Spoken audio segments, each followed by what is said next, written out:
Shannon Missimer, my girl, I freaking love you, and I am so excited that you are pulling up a seat to this kitchen table conversation with us. Oh, thank you. The feeling is so mutual. You're Mm. one of those people I feel like I've known forever every time we talk. So this is a gift. Thank you. And isn't it a beautiful gift that people that come into your life at the right time Yes. when you put yourself in the room? So I was thinking about you this morning, girls. I was in my bathrobe before I let the rest of the world in. Yes. And I was like, and you and I have talked about this, and I think this is so real. When you force yourself to stand in the rooms, even when you want to self isolate, Mhm. right? This social anxiety that we're all struggling with, Yes. and how you and I came into each other's orbit. Do you mind sharing that gift of a night with our tribe? Yes. Absolutely.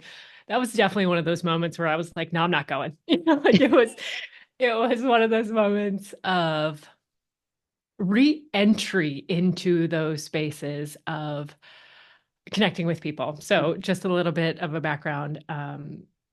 I have spent the last 9 years kind of mixing between stay-at-home mom, entrepreneurship, world schooling, homeschooling, traveling with the family. Like there was just this moment in time where it was just full presence and kind of taking in life as it came. It was about 2 months ago where it became very clear that it's time to put down roots and it's time Mm, to really expand back into home, coming back home. We moved back from Utah, and that event, that networking event where I met you, was really my first step back into home and reconnecting mm, with women at home. And I remember being there and really connecting with some beautiful women, but very similar conversations, right? Like instantly, what do you do? What's your yeah, story? And I'm like, okay, what's my pitch? yeah. And just being in those spaces. And I remember getting ready to leave. And right before I left, there was a connection of somebody that you and I both know, who's just a beautiful human who I hadn't seen in a decade. And her and I started talking, and she was like, "You've got to meet Meg." And it was like in that moment, it was like, "This is why you're here," and just Mm, meeting you. And the conversation went to depth so quickly. And I was like, this is my human. It's like, it mm, wasn't about what you do. It's like you started with your story and you allowed me to connect to you through your story. And it just resonated with every piece of me. And that's why I'm so, so grateful for that, seeing Sally, for that moment with you, and then just being able to have real, raw, vulnerable conversations mm. since then. So that was a beautiful reentry for me back into Pennsylvania. So thank you. Girl, as you're talking, I had this moment. Well, I had so many things came up into my mind. One is that good humans know good humans. Yes, it's felt. Yes. And I really believe in our busy world where, listen, we're all juggling, doing the best that we can, Yes. that we can lose sight in the power when someone that you know, love, and trust say, hey, I have someone you need to meet. To Yes. think, yeah, yeah, I'll get to it. But like the power to lean into it, to create the space for it. Yes. And like in that moment, like Yes. there's so much in that moment to lean in and to start. Like you started with vulnerability and honesty, and that's why there was the connection, like it was that Mm. real story. And that's why it was like my shoulders dropped, there was like the breath, like, ah, yes, I'm these in are a my safe I people. can be real. And Yes. then the other thing I loved so much about what you said is I don't know if this is an East Coast thing, if this is a United States thing or what, but as soon as we meet someone, isn't the first question we ask, what do you do? That's And definitely an East Coast thing from isn't what it? I've found through the travel. Like, let's get to it. We don't have time Let's for just get this. to it. Are you right? And Yes. isn't it so interesting that the subliminal undertone of that is there something that I can get from you? Like, Yes. right? Yes. And I think that I would love your feedback on this. I Yeah. really believe that we have lost sight in adding the human piece to our story. I don't give a shit if you're in Yes. sales, if you're a Yeah. financial planner, whatever you're doing, but there is a why behind it and a human Yes. behind it. What's your Yes. take on that? 100%. Yes. And I think that's what was so beautiful about traveling, because especially with RVing, right? Like it's not something that everybody does. So when you're meeting somebody in, maybe the middle of a part of the country that you otherwise wouldn't go to, but because there's, an RV space or something like that you're going to see, you're in that space together. And I think what was so beautiful is the first question that we found ourselves asking people is, what brings you here?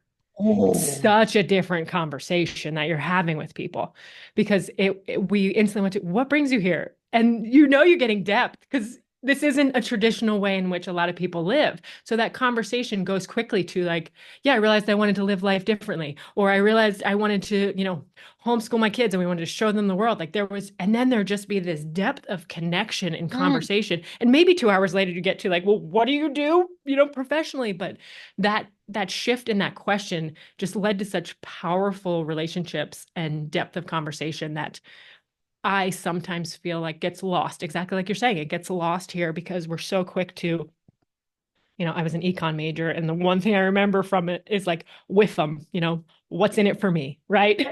That's literally what they taught us in econ. Yep. And I'm like, there's the with them, and it's just that question of like what brings you here is just had such a different depth for me, and really bringing that human element into conversations. Girl, I love that. I'm going to use that. The power of the questions that you not only ask yourself, but the people that you meet. What brings you here takes you down a completely different path Yes. than what do you do. Speaking of the Yes. power of the questions we ask ourselves, girl, I would love for you to share with our tribe how you packed your beautiful self up, your three babies, your husband, and went into an RV and traveled around the world. Can you take us Sure. through that moment? Yes. It definitely wasn't one moment, as Right, you know. moment. Yes.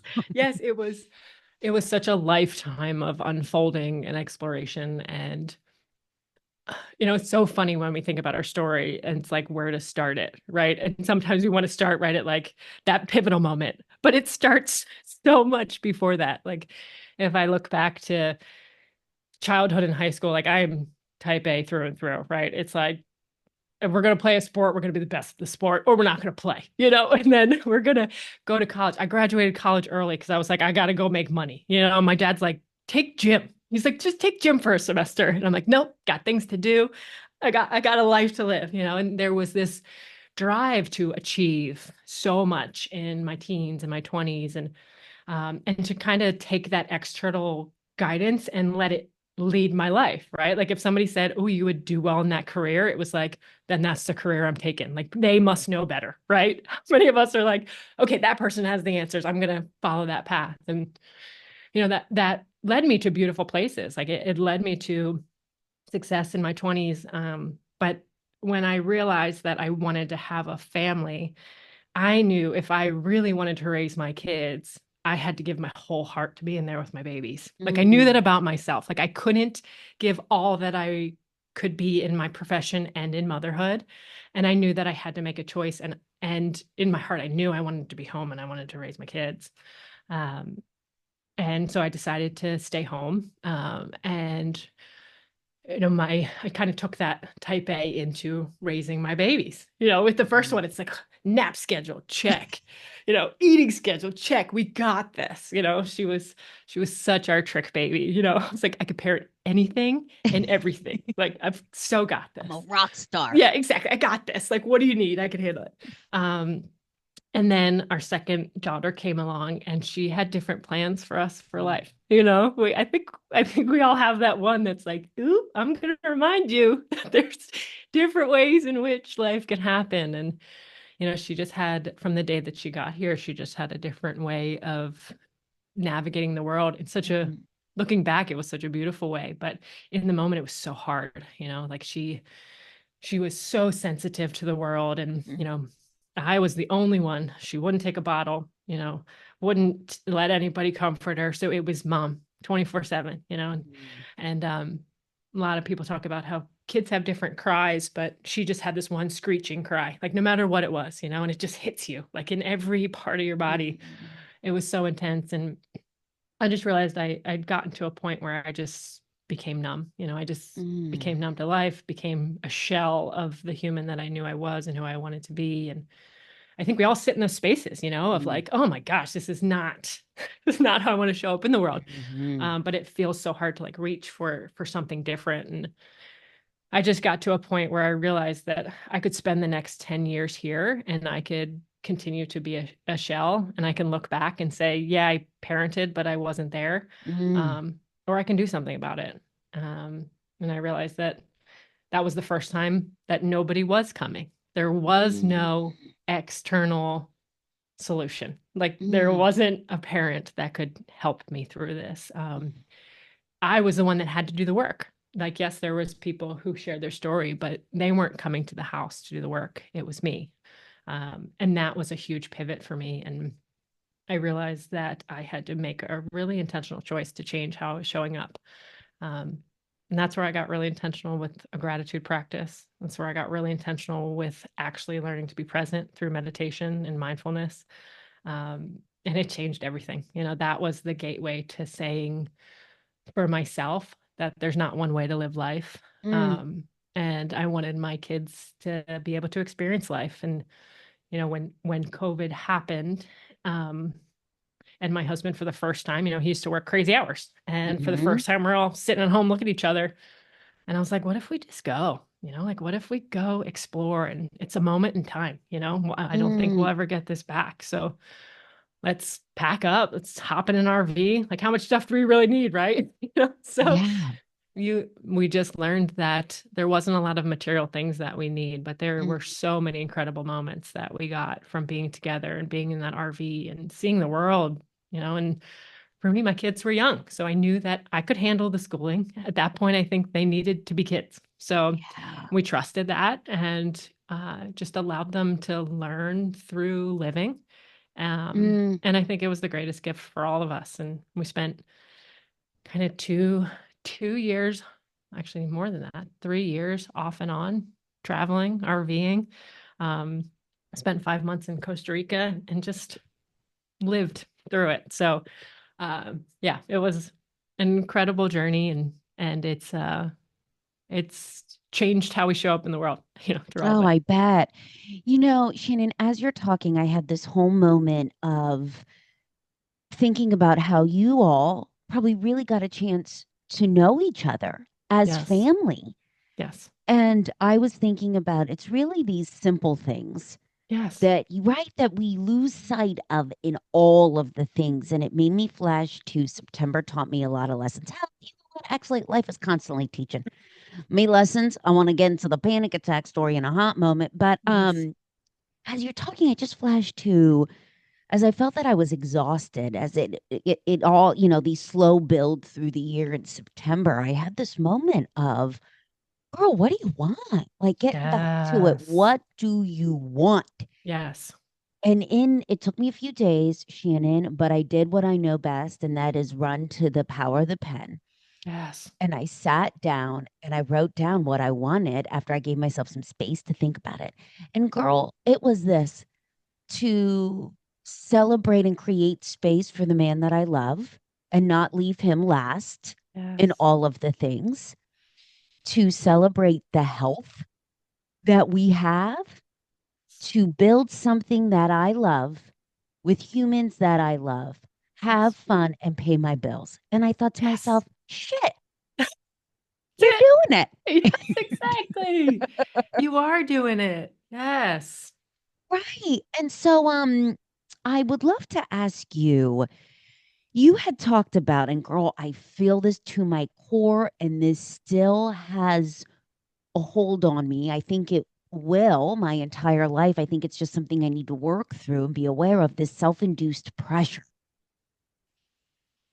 to do the things, to build the things, to constantly Yep. grow. And that I loved when you said, no one's coming. No one's coming. The external validation that you think is going to fix the thing, it's like a hot drug hit, and you're going to be looking for the next thing. Exactly. As someone who, I was thinking about this morning, as you are building your own movement with what you're doing with the motion of gratitude and the work that you're bringing with this beautiful breath work out into the world and all that is you, as you are a mama to 3 kids, as you are a wife, How do you, or what rituals do you have, or what grounding practices, or what do you do? So when those stress gremlins, those anxiety gremlins, those overwhelmed gremlins come knocking hard on your damn door, that you are aware and you don't let them in. Yes. That was the biggest shift for me, that I realized if I wasn't intentionally Mm, counteracting that every single day, then I was getting sucked into the story. yes. And I think that's the world that we live in now. We are constantly bombarded with all of the stuff we should be doing better, different, or the negativity that we're constantly being fed because we know that fear sells, right? And it's like even the people who are not trying to fear you, like create fear, are creating fear, Mm, just in the opposite direction. And it's constant. We are not meant to take in one, this much information, but this much dysregulating information on a consistent yes. basis. And if we are not intentionally counteracting that, we are caught up in the story. So for me, my mornings, they're non-negotiable. And that's how it's been for 7 years. And I think, you know, especially as a mom with little kids, that's the first thing where we're like, well, I don't control my schedule. And it's like, yes, I get that. You don't. And what areas can you control? And Mm, like with my youngest, I knew how I had developed that morning routine. So I am a journaler. mm-hmm. Gratitude is my foundation every single day. Mindfulness, meditation, breath work, like they're non-negotiables every morning. My kids know it. Now my husband's on the same routine. Like he's got his morning, I've got mine, and they're just, that is our time. And yes, our kids did not understand that, but now there's a deep understanding of it, and they respect Mm, the space, and they, if they wake up early, they know that that's that time. And it doesn't happen overnight, but um, you know, with my third, I had already started that rhythm. And I knew that in order for me to show up for him and to show up for the other two, it, like you have to show up for yourself first, period. Like, period. mm, So I realized that, if he was waking up for his last feeding at 4 a.m., I was doing my practice right after that feeding because I was already awake. I was doing my meditation, I was doing my journaling. And that actually created an energy and a calmness in me, mm. regulating my nervous system, like calming everything down to then be able to go into my day. I could either fall asleep, before he woke up again, but it literally shifted everything for me. So it wasn't about waking up at the same time every day because that's not feasible, but it's about knowing, okay, in this moment, this is the space that I have and I'm going to use it. I'm not going to scroll, I'm going to use Mm. this time and I'm going to do something with it. So it's non God, I love negotiable. that. I loved when you talked about the counteracting and back to the power of the questions we ask ourselves. You can say, I'm so busy. I don't have the time. I got to da, da, da, da, da, da. But what can you control? I love that. And then, well, the other thing I loved, Shannon, so much about what you said is the ripple impact of it. Yes. I love when you said it took some time for us to Yes. get into a rhythm. And I had to create that space for me first Yes. because I knew that it would impact every other individual that had access to me Yes.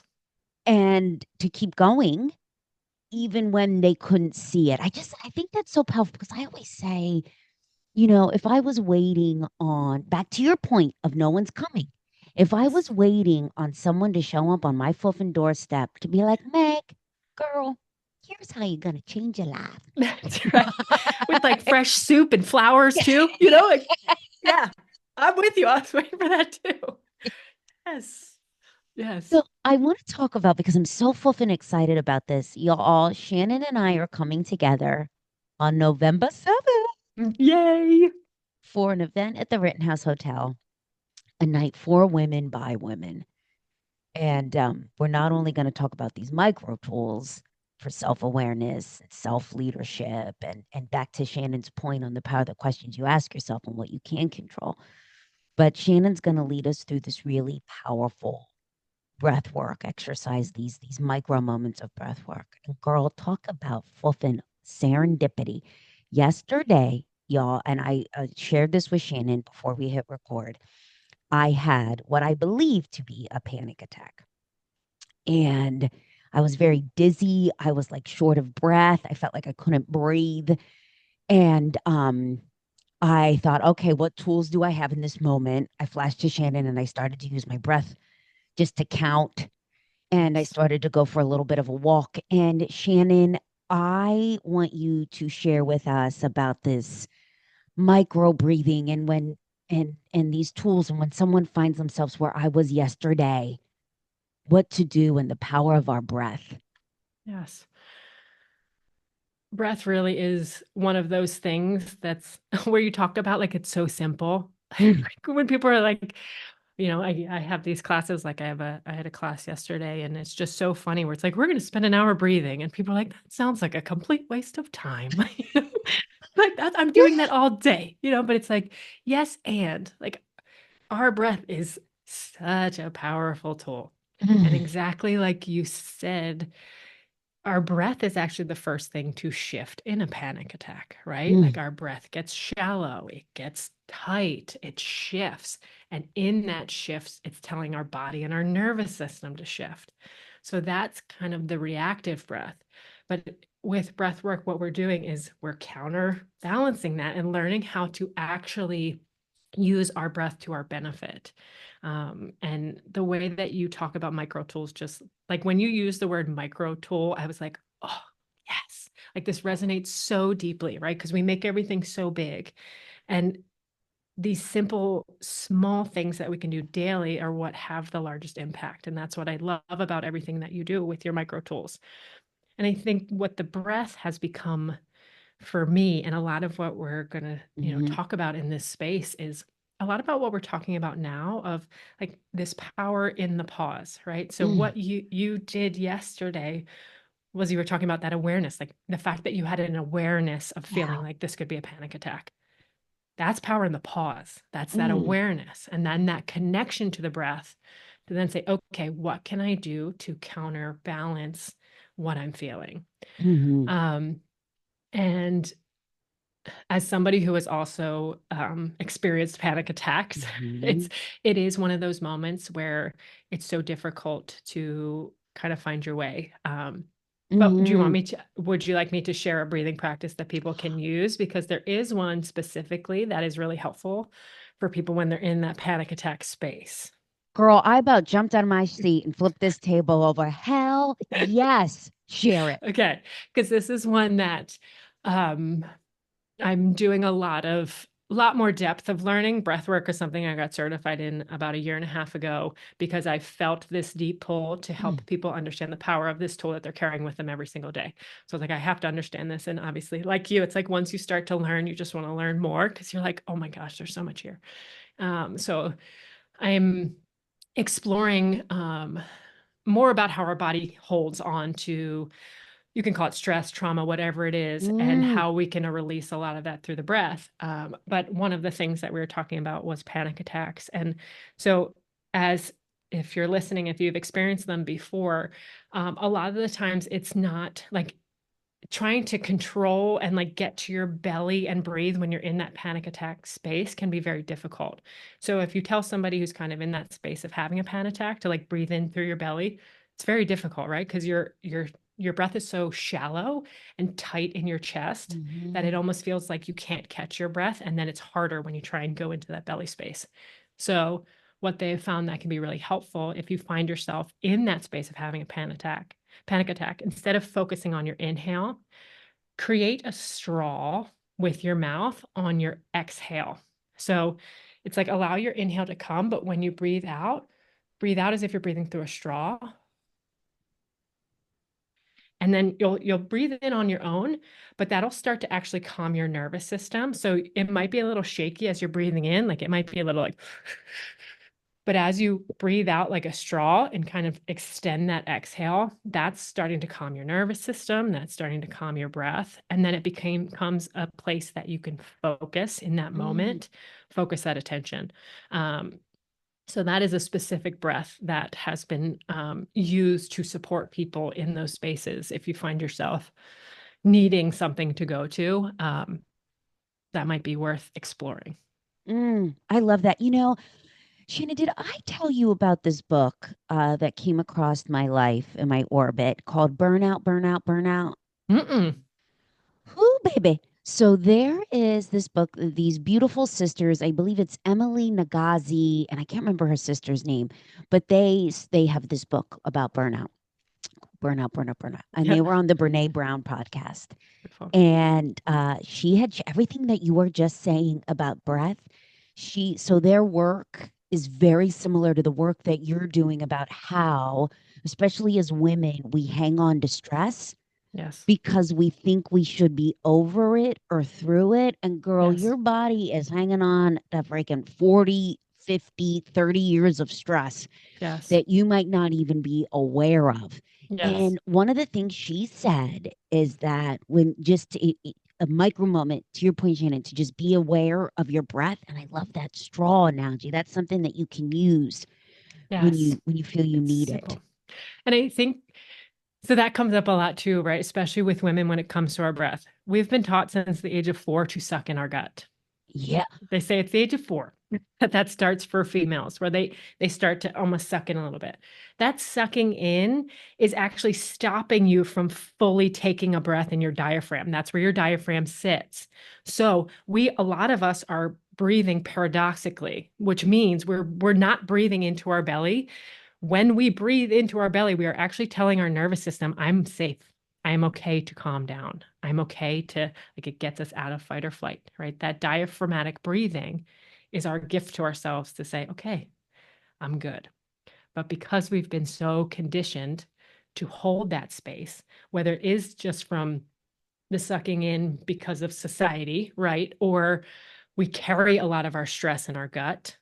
Um, you can go even into food with our gut, right? There's so many different layers that come back into that diaphragmatic space that we, especially as women, carry that.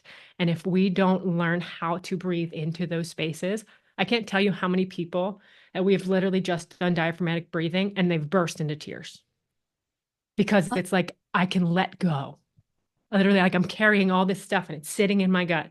And the second they can connect with that space, there's like a beautiful internal connection with them to say, I'm okay to just be me almost, and it's so powerful. And I think that's why I'm so passionate about the breath and witnessing people in these spaces going into their bodies through their breath. It is mm. so powerful. I got to tell you, and I appreciate you saying this because I've been about 2 seconds from tears as we've been having this conversation. And I really feel, as you were talking about 4 years old, taught to suck our gut in, how often have we been taught that that crying is a sign of weakness? Yes. Like Shannon, there was a point in my life, and I'm still working through this at 40, but there was a time in my life I wouldn't let anyone see me cry. Yes. Did you struggle with, like, did you have to rewrite that narrative to show emotions? Yes, I feel like I had to reconnect with the, like, when people told me I was too sensitive, that was a Mm. negative. And I had to rewrite that story of like sensitivity is a gift and the world needs more of it, period. You know, Oh God, so girl, I love that. Freaking preach. so it was like that was seen as such a negative, and I had a really negative story around it just from life and growing up, right? And so I had to read right, and like that was so powerful for me when I learned that sensitivity is a gift. And I Mm. think that breath has been such a beautiful way because I was actually talking about this in my class yesterday. But you know, if you look at, there's been so much research that's been done around like how we process emotions and stress and trauma, Mm. right? And crying or that release is a necessity for it to Mm. actually move through our body for us to be able to move on. But we've lost touch with that in society, and that's why so many of us are carrying that. So Mm. whether it is through crying, whether it is through screaming, actually sighing and yawning are releases, but they're considered rude in public too.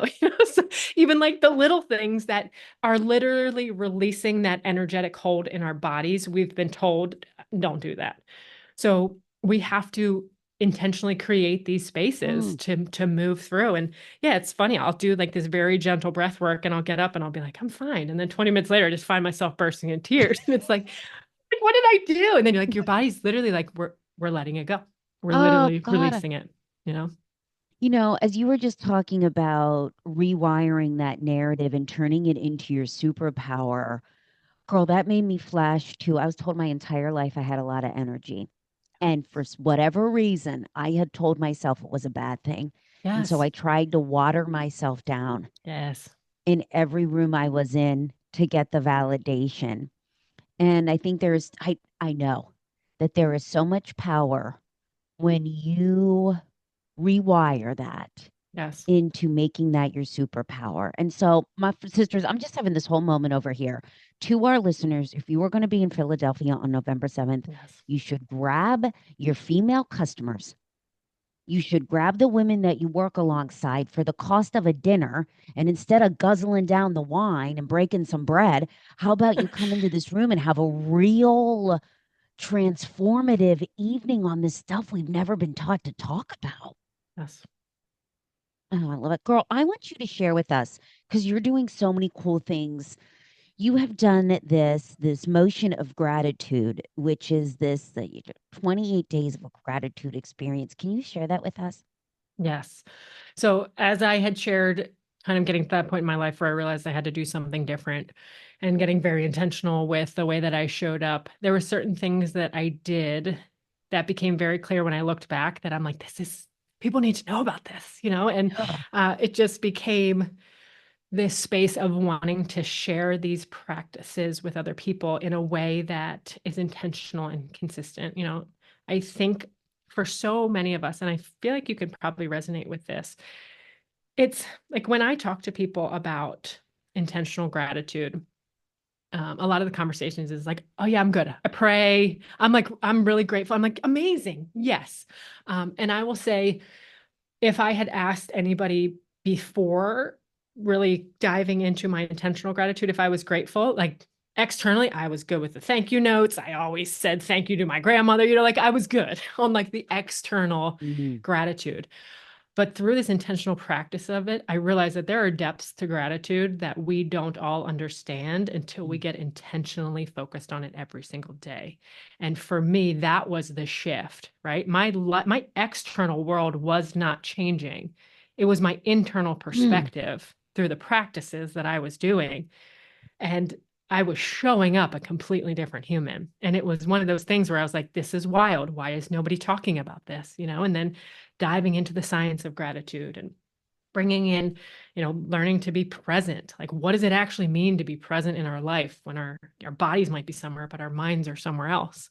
Mm. So, really diving into these spaces. And I wanted to create an entry point for people who find themselves like, yeah, I know I want to do this, but I don't know where to start. And this 28-day experience is meant to be that starting point for people to say like, let me walk with you on this journey. Let's wake up. I'll talk to you every morning. I'll give you that practice and give you that starting point so you can figure out what resonates with you. And through there, it's just been this beautiful extension of going from really supporting individuals, and now we've created a program to support students in schools, Mm. because we all know that distractions in this world for this next generation is mind bending. And if they don't learn earlier on, I think it's or the more earlier that they can learn these things, it's obviously going to be beneficial for them. So it's really supporting the students and supporting educators, right? Because they are taking on more of a load than a lot of humans in this world, not only other teachers, but their therapists and parents. And it's like, how can we support them in those spaces? So that's been a beautiful transition since my husband came on, Mm. now with more capacity to kind of do this together. We've really been stepping more into those spaces of how can we support caregivers and the next generation to really breathe into themselves and understand the power of these tools. So it's Oh been a God, joy. girl.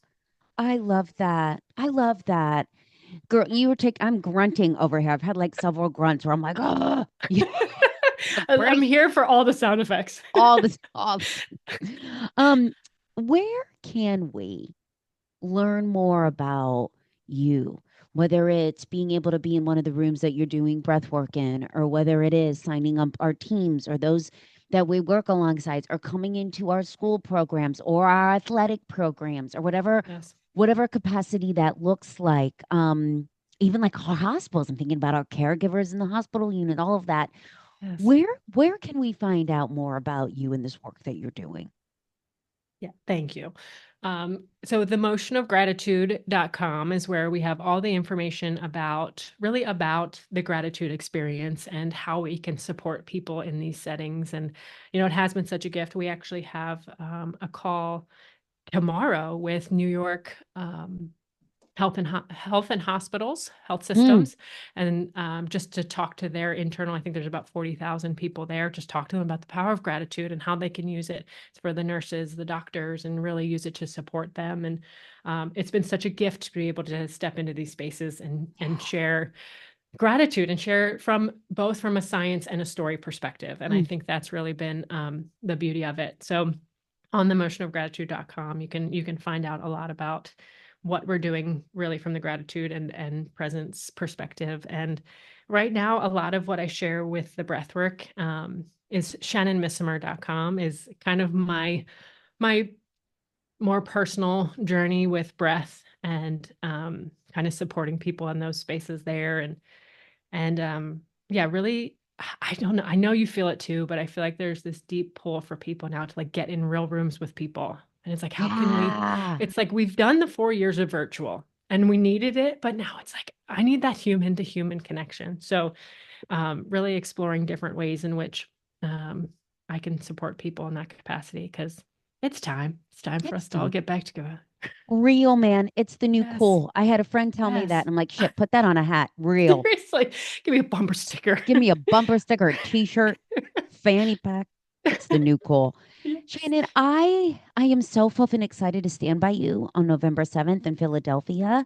The Rittenhouse, y'all, we're gonna link it in the show notes. I would love for you and the women in your orbit to be in this room. It'll be life changing, and you deserve that. What a beautiful way to head into the holidays and celebrate and recognize yourself and all you've done this year. I am so damn happy to Sally Schufrider Yes. for being the gap to connect us. Yes. I love the work you do. Keep being you. Keep trusting yourself. Keep Thank you. building. Because as someone who's been on the receiving end of the gift that is you, it is palpable. I love you, girl. Thank you. I love you and thank you for everything you're doing. And you are somebody who doesn't just say it. You show up in these spaces and you do speak women's names in rooms when they're not there. So Mm. thank you because I think there's a lot of people who say that, but you do it and I am so grateful to get to do this experience with you and all that's to come. I think this is just the beginning of really being together in this world and supporting women in these spaces. So thank you. Thank you. I'm so excited.